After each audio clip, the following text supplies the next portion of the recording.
Salut à tous les petites rainettes. Pourquoi les rainettes? Oh bah c'est un petit amphibien qu'on trouve dans les marécages et les forêts, et il ferait assurément partie de nos nombreuses victimes si notre investigation du jour venait à se concrétiser. Puisque aujourd'hui, chauffons le type, on va imaginer un futur où toutes les forêts auraient disparu. Attention, on parle pas de l'ensemble de la végétation, hein, juste les arbres, hein, les buissons, l'herbe et compagnie, ça reste toujours en place. Il s'agirait pas non plus d'exterminer totalement la nature, hein, on n'est pas des sauvages.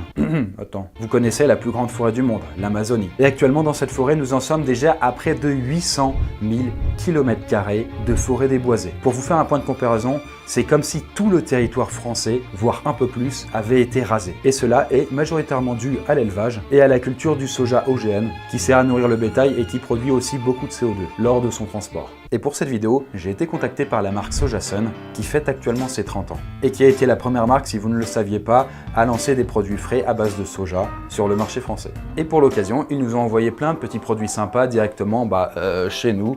Et donc c'est intéressant aussi puisque c'est typiquement le genre de truc que moi je prends avec ou sans opération commerciale, quoi, j'ai envie de dire. Mais ce qui est encore plus intéressant avec cette collaboration, c'est que Sojasun garantit un soja sans OGM, entièrement cultivé sur notre sol et uniquement destiné à l'alimentation humaine, quand même.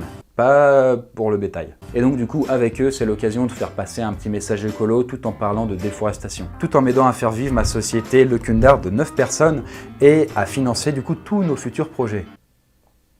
Qu'est-ce que tu bouffes? Ça, c'est un délicieux produit Sojasun.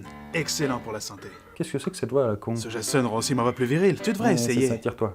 Voilà, je le dis pas souvent, mais ça peut être toujours intéressant de savoir pour vous que l'argent que je peux faire avec les OP par-ci et là ne part pas du coup dans les putes et la drogue, quoi. Et maintenant que tout cela est dit, entrons dans le vif du sujet. Alors si tous les grands arbres et les forêts disparaissaient, d'après vous, est-ce que l'espèce humaine survivrait? Les écosystèmes seraient-ils en mesure de se rééquilibrer? Ou l'humanité serait-elle soumise à de multiples catastrophes naturelles dévastatrices? Eh bien, tenez-vous prêts puisque vous risquez d'être surpris dans ce 360 secondes.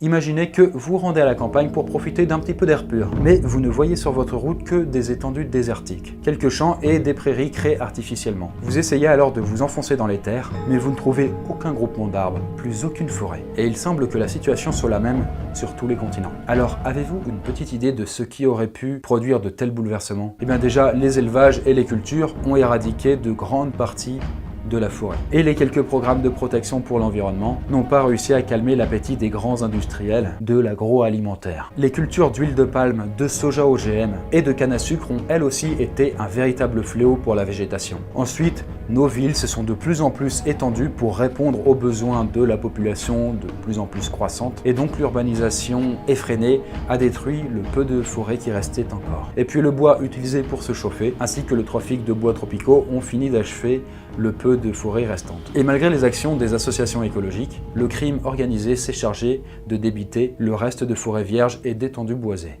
Mais après ça, que resterait-il de notre monde? Eh bien déjà, ce que vous remarqueriez en premier, s'il n'y avait plus aucun arbre, ce sont les très nombreux animaux sauvages aux abords des villes. Puisque face à la disparition de leur habitat naturel, les espèces vivant dans la forêt se tourneraient probablement vers les agglomérations remplies d'humains pour essayer de se nourrir et de survivre. Et quand on sait que les forêts abritent 80% des espèces animales sur Terre, ça fait pas mal de monde. On peut imaginer par exemple que vous croiseriez parfois des cerfs, des renards ou des sangliers aux abords des communes. Et poussés par la faim, certains pourraient même se montrer agressifs. Mais la plupart ne survivraient pas longtemps à la pollution, à l'hostilité des hommes et au manque de nourriture. On verrait donc un nombre incroyable d'espèces disparaître en très peu de temps.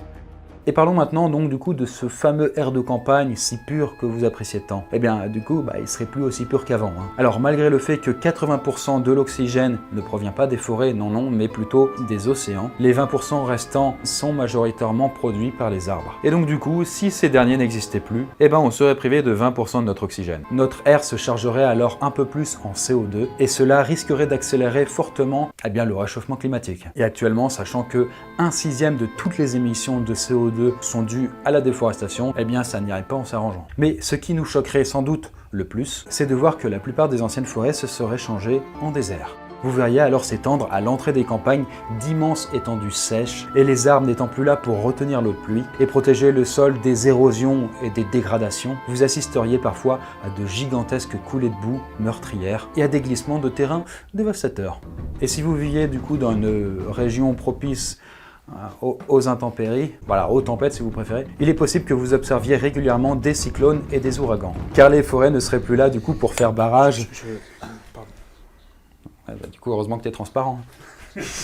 Et donc du coup, puisque les forêts ne seraient plus là pour faire barrière et vous en protéger. Mais face à tout ça, peut-être que vous me répondriez, et alors ? Qu'est-ce que ça peut bien nous foutre? Est-ce que tous ces petits incidents écologiques auraient une incidence sur notre quotidien? Eh bien du coup, c'est très simple. Dans un premier temps, vous manqueriez d'eau. Enfin, peut-être pas vous directement, mais beaucoup de personnes dans le monde. Mais alors, quel est le rapport? Je veux dire, les arbres, l'eau, Eh ben, je vais vous le dire. Figurez-vous que les arbres rejettent beaucoup d'humidité dans l'air et favorisent l'apparition des pluies. Et donc, s'ils n'étaient plus présents, de nombreuses sécheresses feraient leur apparition sur les terres chaudes. Et déjà, à l'heure actuelle, on prévoit plus de 1/5 de précipitations en moins en Amazonie en 2050. Et dans notre réalité alternative, sans aucune forêt, la pénurie d'eau serait du coup encore plus grave. Et nous aurions alors besoin de technologies comme le dessalage d'eau de mer, qui existe déjà, mais qui est très coûteux en énergie, laissant ainsi les pays pauvres, encore une fois, mourir de soif. D'autre part, si vous faisiez partie de ces peuples vivant dans la forêt, votre avenir serait un petit peu compromis. Je vous fais pas un dessin, voilà, du coup vous êtes à poil. Et il est probable que vous auriez attendu que le dernier arbre disparaisse, puisque les peuples de la forêt entretiennent un lien très privilégié et sacré avec leur habitat naturel. Et malgré ce qu'on peut penser, ça ne concerne pas juste 20-30 pygmées au fond de la forêt, puisque aujourd'hui on estime qu'à peu près 70 millions de personnes dépendent directement de la forêt pour survivre.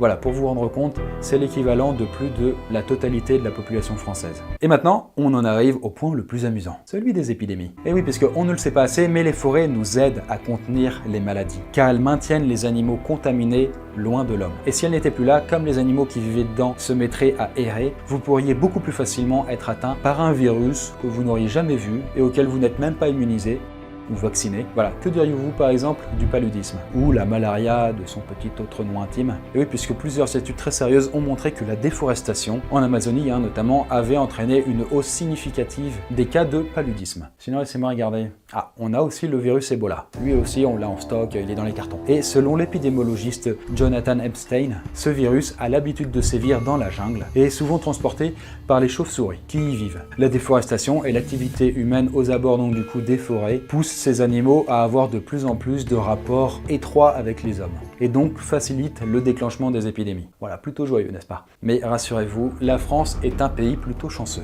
puisque l'Europe est le seul continent où les forêts augmentent plus qu'elles ne diminuent. Et l'Hexagone est le 4e pays le plus boisé d'Europe. Nous avons donc tout intérêt à préserver ce trésor naturel et à protéger au possible les forêts des autres continents. Depuis 2008, par exemple, l'initiative du REDD est soutenue par l'ONU, tente de mettre un terme à ce cycle infernal. Malgré cela, ce sont encore 13 millions de forêts qui disparaissent chaque année dans le monde. À ce rythme-là, combien de temps nous restera-t-il à profiter des dernières jungles, sous-bois et forêts vierges avant qu'elles ne disparaissent totalement? Voilà, j'espère que cette petite vidéo vous a plu et vous aura alerté sur des problèmes auxquels on ne parle peut-être pas assez. Et si vous voulez en savoir plus sur comment Sojasun cultive équitablement son soja en respectant l'environnement, n'hésitez pas à faire un petit tour dans la barre d'infos pour vous renseigner.